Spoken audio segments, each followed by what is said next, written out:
কৃষ্ণপ্রেমী বন্ধুরা, আজ আমরা আলোচনা করব জাতি ও বর্ণের মধ্যে পার্থক্য কী। জাতি বলতে আমরা বুঝি যে কোনো একটি নির্দিষ্ট অঞ্চল বা এরিয়ার নির্দিষ্ট ভাষার মানুষকে বোঝায়।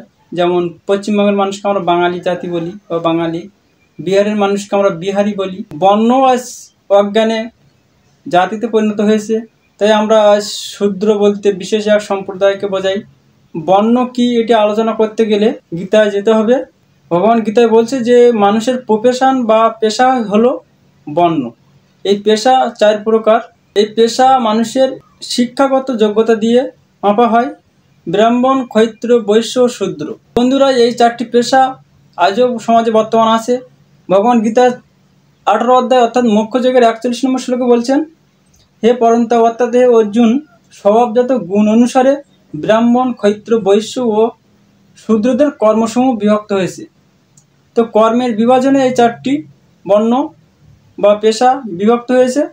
42 নম্বর শ্লোকে বলছে ভগবান, সম, দম, তপ, শৌচ, ক্ষান্তি, সরলতা, জ্ঞান, বিজ্ঞান ও আস্তিক্য এগুলি ব্রাহ্মণদের স্বভাবজাত কর্ম। সম অর্থাৎ অন্তরিন্দ্রিয় সংযম, দম অর্থাৎ বহিন্দ্রিয় সংযম, তপ তপস্যা, শৌচম অর্থাৎ শৌচ দেহ মনের শুদ্ধিতা, ক্ষান্তি অর্থাৎ সহিষ্ণুতা, সরলতা, জ্ঞান অর্থাৎ শিক্ষা, জ্ঞান, বিজ্ঞান ও আস্তিক্য অর্থাৎ ধর্মপরায়ণতা হলো ব্রাহ্মণদের স্বভাবজাত কর্ম।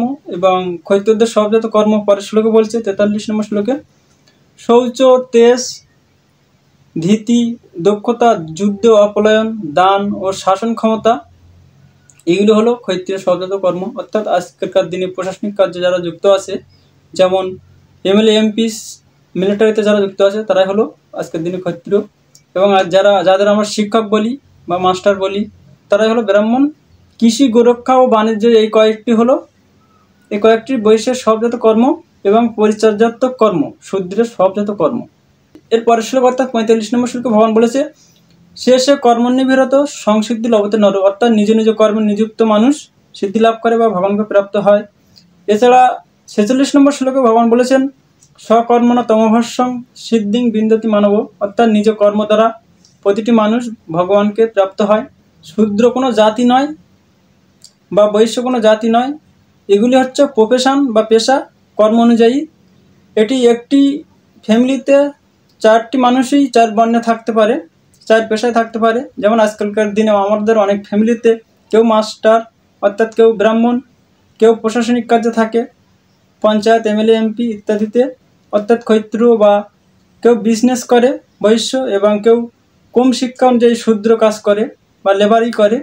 এই জন্য মনুস্মৃতিতেও 10.73-তেও বলা হয়েছে, একজন শূদ্র কর্মের নিরীক্ষে ব্রাহ্মণ হতে পারে, আবার একজন ব্রাহ্মণও কর্মের নিরীক্ষে শূদ্র হতে পারে। পুরাণেও আমরা অনেক উদাহরণ দেখতে পাই, যেমন বিষ্ণু পুরাণে রাজা দক্ষের পুত্র প্রসাদ ক্ষত্র ছিল, কিন্তু কর্মের কারণে পরে শূদ্র পরিণত হয়েছিল। আবার বিশ্বামিত্র একজন ক্ষত্র ছিল, কিন্তু পরে তপ ও জ্ঞানে ব্রাহ্মণ হয়েছিলেন।